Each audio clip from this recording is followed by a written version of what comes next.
Gustavo Ricky es uno de los periodistas del Perú que más sabe del caso Lavallato y de Odebrecht y de las hermanas brasileñas que han estado operando en nuestro país. Hemos logrado coincidir que su agenda se libere un poco y hoy lo tenemos en el programa. Le vamos a hacer varias preguntas porque, entre otras cosas, está la información del Contralor de la República que ya le dio 7 cajas, ¿no?, a la Fiscalía con más o menos 150 nombres de personas naturales y jurídicas comprendidos en toda la investigación de las operaciones brasileñas realizadas en el Perú. Y la noticia del día también tiene que ver con la nota de prensa de la empresa concesionaria del gasoducto, que ustedes saben, este proyecto ya se cayó. Gustavo, buenas noches, bienvenido a Todo Se Sabe, ¿cómo estás? Hola, ¿qué tal? ¿Cómo estás? Te quiero hacer varias preguntas. No tantas. Y por favor, he estado leyendo con mucha atención los reportes de IDL Reportero, tú eres el director, y has explicado, creo que de manera muy clara, cómo empezó toda esta telaraña, ¿no es cierto?, de Lavallato, primero de Petrobras, y luego has tratado de explicar cómo operó Odebrecht y cómo sacó el dinero de los sobornos de nuestro país. Entonces, lo primero que te quiero preguntar, ¿estás consciente? Odebrecht como el buque insignia de una flota de varias empresas brasileñas. Eso es lo primero que te quería preguntar. No es solo Odebrecht. No, es Andrade Gutiérrez, Camargo Correa, Engevix, en fin, Queiroz Galvao, han sido, OAS ciertamente, han sido varias las que han trabajado aquí. Y en ese buque, el buque insignia, en ese conglomerado de empresas que han operado en nuestro país, ¿metes a las empresas nacionales? En un gran número de obras grandes han trabajado en consorcio. Han trabajado en consorcio. ¿Con Graña y Montero? Con Graña y Montero han trabajado en consorcio en varias obras y desde hace mucho antes, desde la época de Fujimori. ¿Cierto? Incluso antes, Chavimochic. Y han estado en Irsa Norte y estaban en el gasoducto. En fin, han estado juntos. Nosotros, para adelantarme a la siguiente pregunta, cuando hicimos una investigación sobre toda esta red de lavado de dinero peruano que estaba dentro de todo el entramado de corrupción de Odebrecht, que nosotros lo descubrimos en la red de investigación periodística latinoamericana que tenemos con la prensa de Panamá, con Armando Info de Venezuela y con Hugo Alconada de La Nación de Argentina. Entonces, cuando descubrimos esto, vimos de que en esa red, Irsa Norte, en el año de operaciones, había hecho depósitos muy grandes, que luego de ser lavados acá, salían hacia algunas offshores, sobre todo a una muy extraña, cuyo dueño era el portador de las acciones, que se llamaba Balmer Holding. Un segundo, sí. Gustavo, perdóname un segundo, sí. Lo que pasa es que mi productora me está diciendo que lo tienes en pantalla y además Gustavo nos va a poder ayudar también a entender mejor esto. Tenemos una información de último minuto. Detienen al presidente del Comité de Licitación del Metro de Lima. A pedido del fiscal Hamilton Castro, la policía ha detenido a uno de los integrantes del Comité de Licitación del Tren Eléctrico de Lima, Línea 1, por recibir sobornos de la empresa constructora Odebrecht para ganar la adjudicación de la obra en noviembre del 2009. Se trata de Edwin Luyo Barrientos, funcionario de la Autoridad Autónoma del Tren Eléctrico de Lima. Esta información está confirmada. O sea, digamos, tenemos la primera detención. La detención está confirmada. Esto es parte, lo que me informa mi productor, esto es parte del acuerdo que tiene la Fiscalía con Odebrecht, ¿no? Con este acuerdo que todavía desconocemos. Pero bueno, ¿qué piensas de esta primera detención? Habrá que ver las bases, habrá que ver de dónde viene la delación, habrá que ver de dónde consiguieron la información. Pero tú has dicho en todos los tonos que Jorge Barata es el que va a cantar fuerte y claro. Jorge Barata es uno de los que van a ser decisivos en la partitura, en cantar la partitura relacionada con el Perú. Va a ser un conjunto. Jorge Barata va a ser sumamente importante. Hay otro que hemos mencionado en esta última entrega de Reporteros y en Caretas, Sergio Neves, si no me equivoco, que estuvo acá durante los años 90 ¿cierto? Y que ha sido arrestado después en Minas Gerais, en Brasil, y que es otro de los delatores premiados.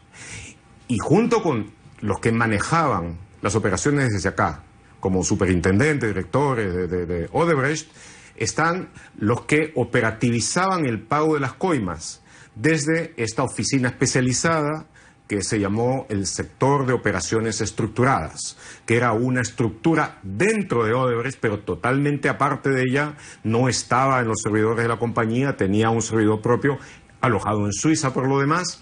Donde la información está encriptada. La información estaba encriptada y es una información donde, a juzgar por la dimensión que tiene, más de 5 terabytes de información. Sí, comparativamente, lo he dicho, toda la información de los Panama Papers representaba 2,5 terabytes de información. La mitad de Panama Papers es lo que tiene... Sí, o sea, lo que tiene ese servidor, según entiendo, es 2 veces los Panama Papers.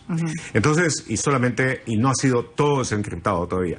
Bueno, pero decía de que entonces la operación era así.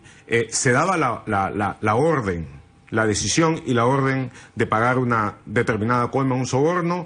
Eso era comunicado con, por supuesto, el tipo de lenguaje que estaba previamente aceptado, que era básicamente encriptado, con el sector de operaciones estructuradas, que procedía a operativizar eso, haciendo los pagos a través de todo un conjunto de offshores en varios sentidos, que cada uno de esos circuitos tendía a ser diferente, para llegar finalmente, luego de 4 o 5 etapas, a la offshore que tenía como beneficiario al receptor de los sobornos o a su testaferro más inmediato. Ok.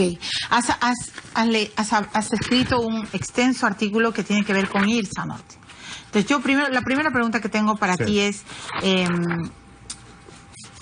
¿cuál fue la primera campana, el primer campanazo en el caso de IDL Reporteros?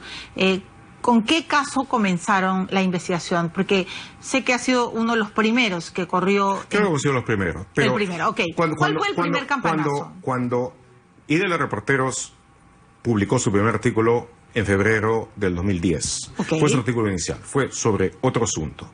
Pero muy pronto después yo comisioné que se llevara a cabo una investigación respecto de los sobrecostos de Odebrecht en básicamente las obras de infraestructura, especialmente en la Interoceánica Sur. ¿Por qué la Interoceánica te llamó tanto la atención? Porque había evidentes sobrecostos y por una razón adicional. Porque el entonces Contralor de la República, Genaro Matute, desgraciadamente fallecido tempranamente, él, en forma inmediata, él se opuso a la forma en que se habían llevado a cabo los contratos, a la falta de estudios, de verificaciones y sobre todo a que participaran compañías que tenían problemas con el Estado, juicios por corrupción con el Estado. Esas dos empresas... Y fue atropellado. Exacto. Fue atropellado, dejado de lado y se hizo pese a todo. Atropellado por el Ejecutivo de Alejandro Toledo. Por el Ejecutivo y el Congreso. Muy bien, allá, buen punto. Y el Congreso. Pero, Gustavo, y entonces, después de eso, en forma casi inmediata, sobre el contrato inicial, empezaron a acumularse los sobrecostos. Muy bien. Digo, no se necesita realmente pertenecer al Club Mensa para darse cuenta de que hay cosas totalmente anormales ahí. Y entonces hicimos la primera investigación que se llamó Las cuentas con levadura de Odebrecht. Muy bien. Permíteme ir poco a poco, Gustavo, porque para que además todos los televidentes lo tengan claro. Por eso he querido entrevistarte hace tanto tiempo.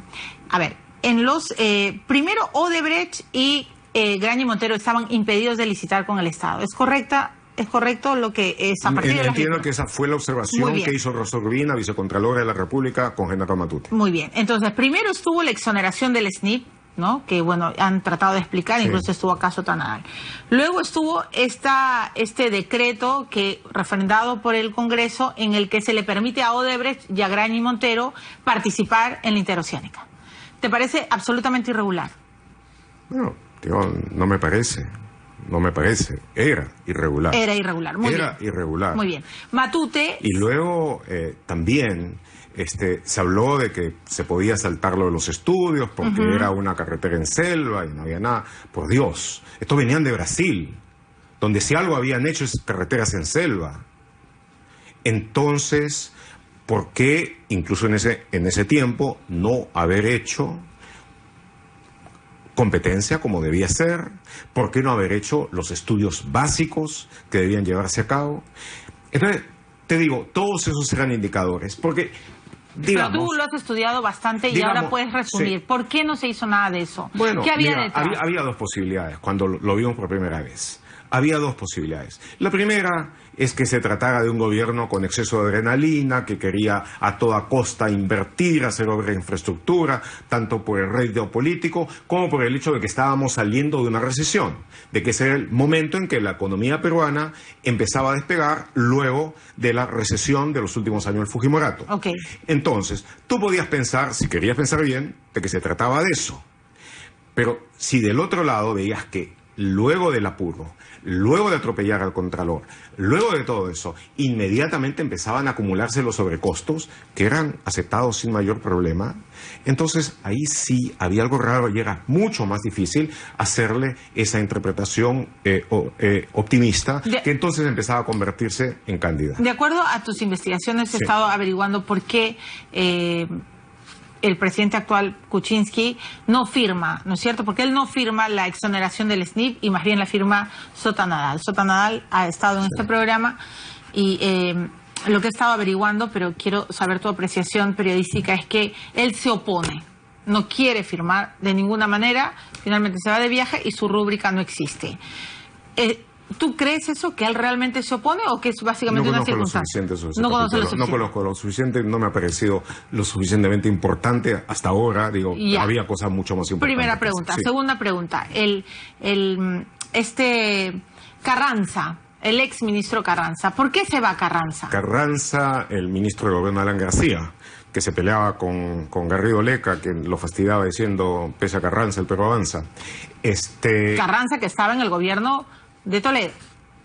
¿Estás hablando del ministro de Economía de Alan García? Sí, estoy hablando de Luis Carranza. Perdón, de Luis Carranza, el ministro de Alan García. Discúlpame. El ministro de Economía de Alan García. Pues, ¿por qué se va? He hablado con él algunas veces, hice algunos reportajes donde él estuvo, hablamos de algunos momentos particularmente interesantes, como los petroaudios, como la investigación de los petroaudios, pero creo de que él mantuvo las cartas apretadas contra sí y no ha hablado mucho sobre el tema, pero eso se le podría preguntar a él. Bueno, te lo pregunto porque en verdad hay gente que no quiere nunca declarar nada.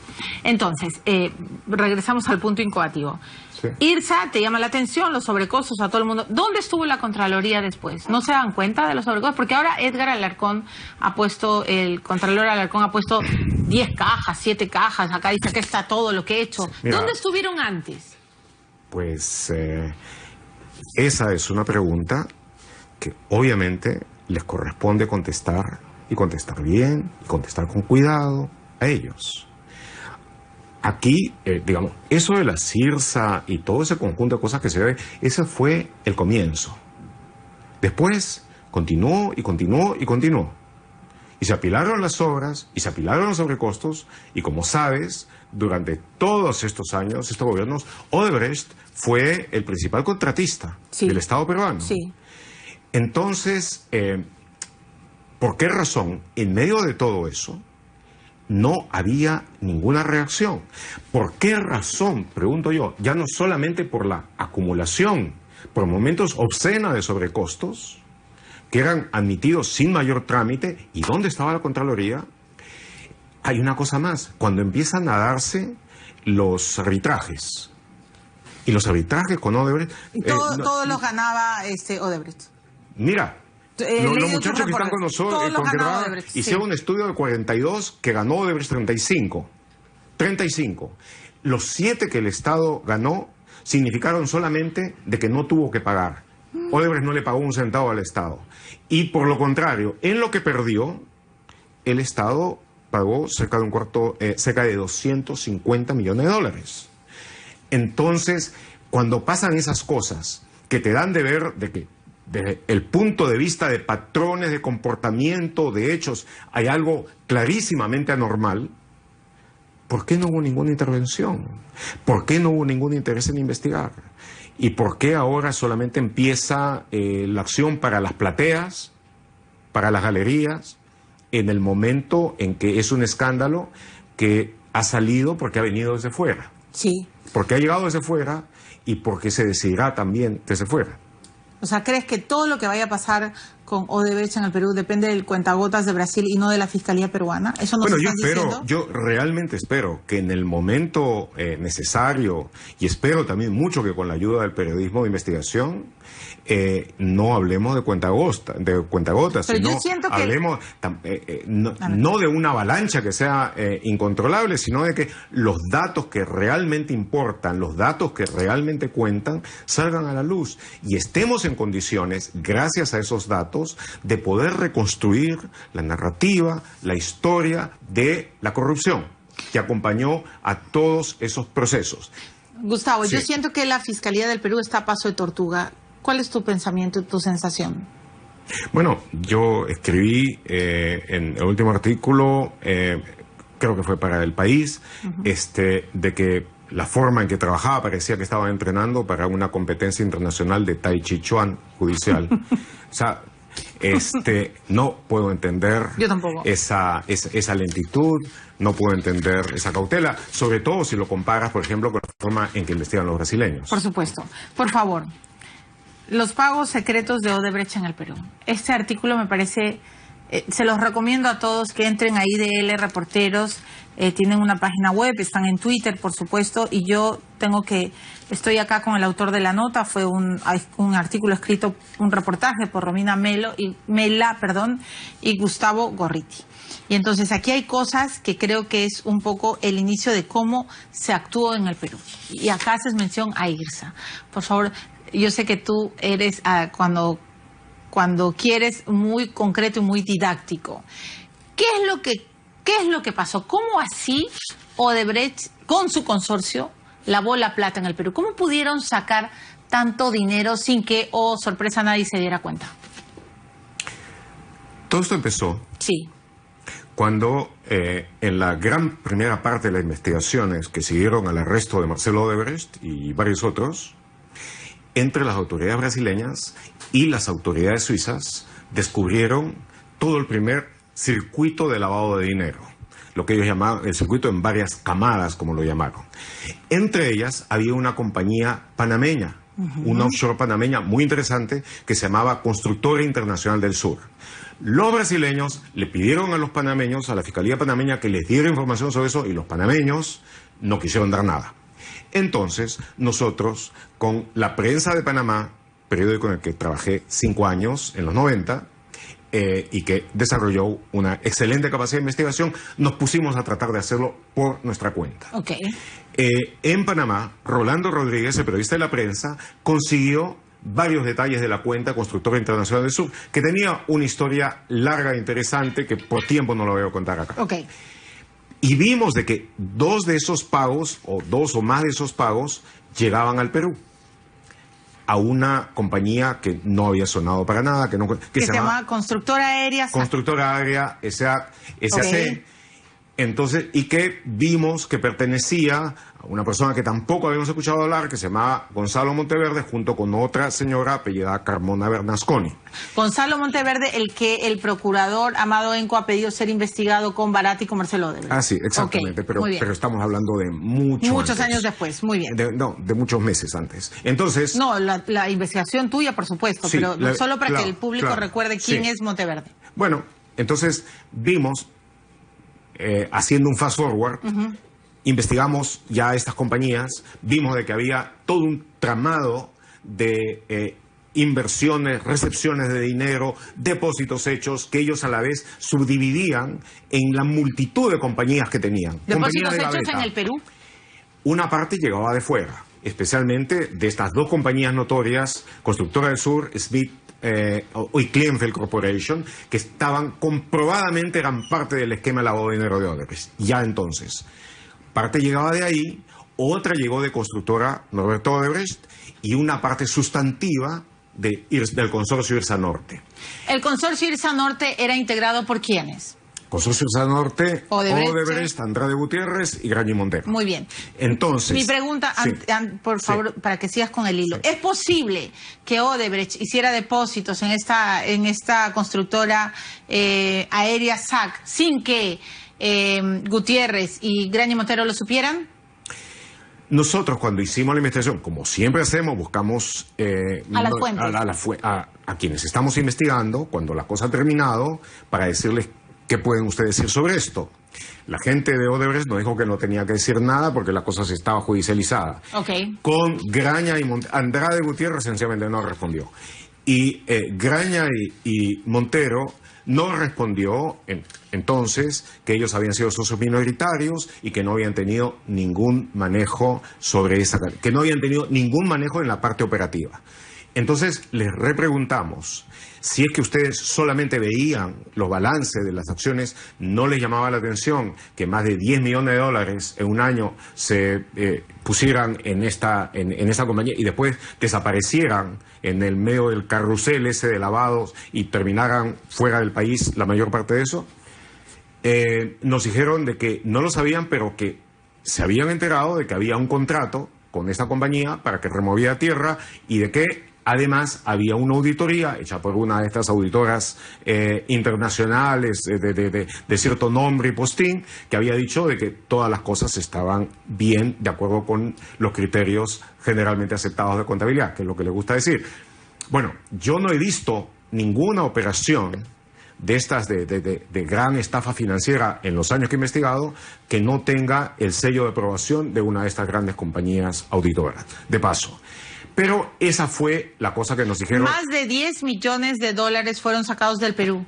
No. Solamente de Irsa Norte. En total fueron más de 12, si recuerdo bien.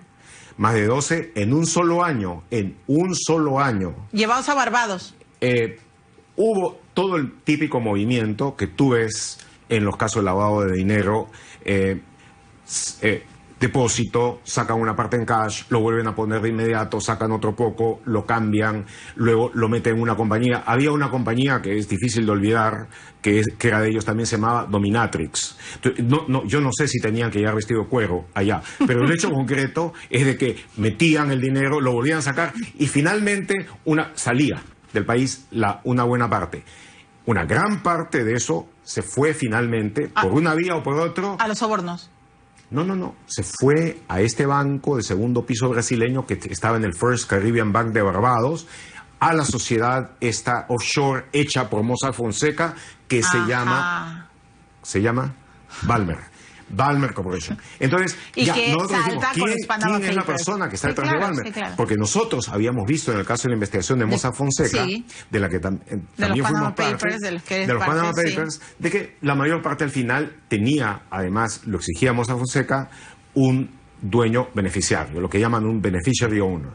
Y ahí no había otra cosa que el dueño que era el portador de las acciones, que además a través de su agente, un grupo uruguayo que está vinculado con un montón de otras macalucias, había dado la orden de que se destruyera toda la correspondencia que le llegaba. De tal manera de que era evidente, muy evidente, de que había todo el propósito de ocultar el destino final de eso. Bueno, entonces esa fue nuestra investigación sobre ello y esa fue al final la respuesta de Graña y Montero. Hoy día Mario Alvarado de Graña y Montero ha dado una entrevista en RPP. Sí. Ha dicho que ha sido un error asociarse con Odebrecht, ha dicho que por supuesto no sabían nada. Entonces yo quiero saber tu opinión porque tú has investigado bien. Bueno, mira, yo lo único que puedo, yo asumo de que la gente que trabaja en Graña y Montero es gente inteligente. Al fin y al cabo crecieron por un factor de 5 en pocos años. De manera exponencial. Sí, multiplicaron por 5 su crecimiento. Asumo entonces que es gente inteligente. Ahora, ¿puede gente inteligente durante más de 20 años. Equivocarse tanto durante más de 20 años de cohabitación estrecha, a través de toda una cantidad de cosas contables que van pasando, equivocarse tanto, es posible de que una persona sea inteligente en la parte de ingeniería civil, en la parte financiera, y sea absolutamente negada al entendimiento, a cualquier captación cognitiva en un aspecto que realmente saltaba más o menos a la luz. Digamos, no es absolutamente imposible en un terreno teórico, pero yo lo encuentro algo difícil de creer. No sé cuál es tu opinión. Pienso lo mismo, lo dudo. Sí. Porque además una cosa es que se repartían las ganancias y no los costos. O sea, digo, una empresa que empieza a ganar muchísimo y se reparte utilidades, Odebrecht no le iba a contar que también le estaba costando... No, los costos eran indudales. Ahora, los hay costos una cosa, eran los sobornos, ¿no? Los sobornos eran como costos. La única pregunta es cómo lo presentaba Odebrecht, y eso se va a saber en la delación premiada de Barata. Gustavo, entonces yo te digo, sí. No, la verdad, quizá no ha sido conveniente ponernos a decir la opinión sobre esto. Lo mejor en este caso, y especialmente en este caso, es seguir la evidencia. Porque la evidencia, si se hace el trabajo mínimamente bien, va a llegar.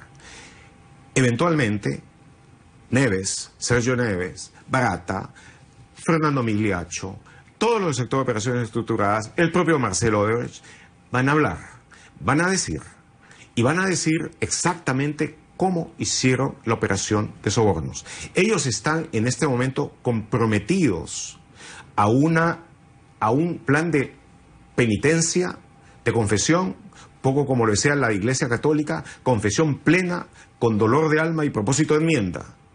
Están rehaciendo su corporación. Están haciendo verdaderamente una reingeniería a fondo de esa corporación como parte de los acuerdos que han llegado. De tal manera de que la evidencia va a haber que saberla buscar, va a haber que tener gente diligente que sepa qué cosa preguntar. Pero si hay eso, que son realmente requerimientos mínimos, se va a saber todo lo que se necesita saber. De tal manera de que mejor no perder el tiempo imaginando lo que luego sabremos exactamente cómo sucedió. ¿Y qué vamos a saber en el Perú? Porque en Brasil hay un cataclismo político, ¿no es cierto? El otro día entrevistaba a un periodista brasileño y me decía que, bueno, se ha muerto el juez a raíz de la muerte de Teófilo Sabatsky. Exacto, del señor Sabatsky. Me decía que después de Odebrecht él cree que medio Congreso va a estar preso. Eso es una... es muy posible, es muy posible. Va a ser, sí. Es ya un cataclismo político. Es muy posible que Temer Así es, que además parece que Temer ha recibido... Porque ya hay un delator llamado Claudio Melo Filo que ha afirmado varias veces de que Temer le pidió como $10 millones el 2014 a Marcelo Odebrecht. De tal manera de que... ¿Qué va a pasar en el Perú? Hay informaciones que vienen de Brasil que por lo menos, no sé si se comprobará, pero cómo será, pero incluso ha estado acá también Milagros Salazar, a quien tú conoces y con quien has trabajado. Sí. Hablaba, por ejemplo, de estos 3 millones que ya se sabe que según supuestamente Odebrecht con la venia de Lula le habrían dado a la campaña Ollantumala.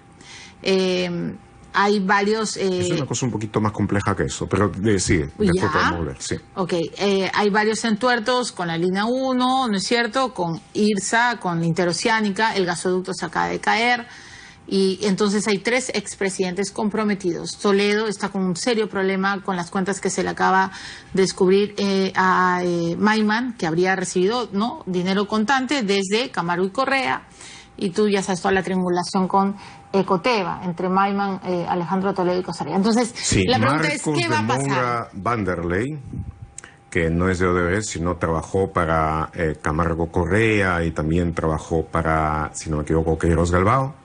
Él hizo el depósito a la cuenta de Maiman. Y Marcos de Moura es otra persona que no tiene quizá la importancia barata, pero sí muy cerca, porque tiene mucho que contar tanto respecto al periodo de Alejandro Toledo como del periodo de Ollantumala. Y ahí sí ha habido 2 errores muy significativos en la investigación de la Fiscalía. ¿Cuáles? Dejaron ir a Moura Vanderlei y dejaron ir a Barata. Barata estuvo en diciembre aquí. Así es, ¿por qué lo dejaron ir? Si hubiera sido arraigado, en este momento, él y los fiscales brasileños también tendrían mucho interés en ayudar a acelerar su confesión para poderlo incorporar dentro del esquema corporativo. Pero el Perú hubiera tenido una mucho mejor capacidad de negociación para acelerar esa confesión. ¿Por qué dejaron ir a Barata? ¿Perdón? ¿Por qué dejaron ir a Barata? Lo más probable es de que ni hayan pensado, bueno, digo, lo más probable de mi punto de vista, estaban practicando para el campeonato de Tai Chi jurídico. Pero a ver, Gustavo, yo sé que tu ironía es muy fina, pero discúlpame, o sea, IDL estaba investigando desde el 2010. Sí. Hay reportes de Lavallato desde el 2014 graves y serios. Y me vas a decir que recién la Fiscalía se pone las pilas en noviembre del año pasado y que encima Barata se les escapa como Pedro en su casa. O sea, por favor, ¿qué es lo que sucede? Impresión. La Fiscalía empieza a investigar este caso solamente a partir del momento que Pablo Sánchez asume la Fiscalía de la Nación. Pablo Sánchez es una persona honesta en lo individual. No ¿Tú le crees al fiscal Pablo Sánchez? No, espérate. Perdón, yo no estoy en negocios de fe en la cuestión del periodismo. Pero lo que sí te digo es que mi impresión y lo que yo conozco es que él es una persona honesta, pero lenta y formalista. Lenta y formalista. Y entonces ha permitido de que se haga una investigación fiscal que ha sido muy lenta, a pesar de que ha habido un grado de cooperación nada desdeñable de Suiza y de Brasil. Entonces, esto debió haber sido hecho con una energía comparable a la que se puso en marcha en Brasil. Quizás no haya los mismos instrumentos legales, pero debió haberse hecho con lo que hay todo lo posible, porque era posible conseguir mucho de lo que ya se había avanzado allá. No se trataba de hacer la investigación desde cero aquí, sino de tomarlo ya avanzado y rápidamente adaptarlo a lo nuestro.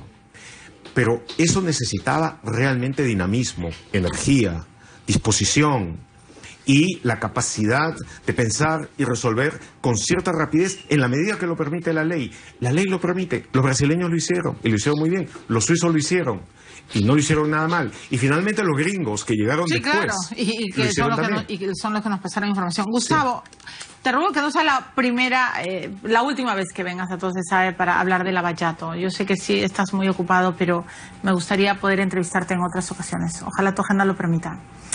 Gracias. Tengo una galleta para ti, como manda la tradición de este programa, pero mientras la vas abriendo, contéstame, es una galleta china para ver qué mensaje te deja.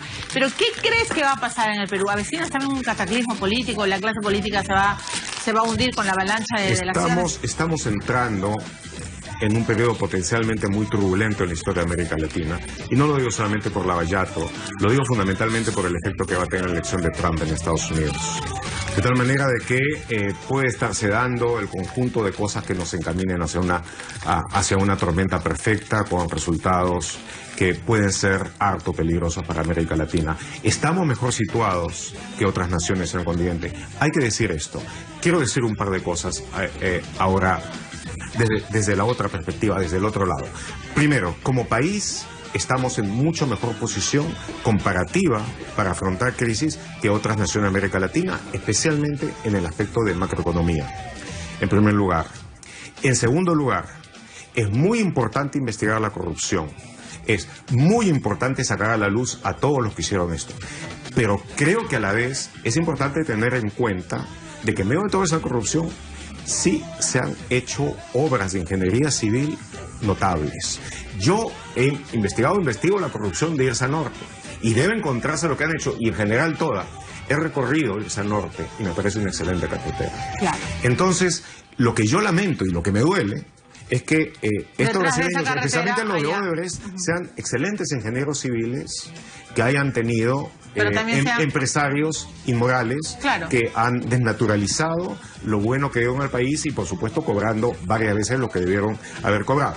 Entonces, Vamos a pasar por momentos difíciles, pero estamos mejor situados que otros para hacerle frente. Si mantenemos unidad, si cuidamos el sistema democrático como lo más importante que tenemos para garantizar la estabilidad y el desarrollo de nuestra república, entonces con algo de suerte vamos a emerger bien de estos años turbulentos que se vienen. Perfecto. Vamos, mientras Gustavo abre la galleta, me pasé un poco de mi tiempo, pero era necesario entrevistarlo.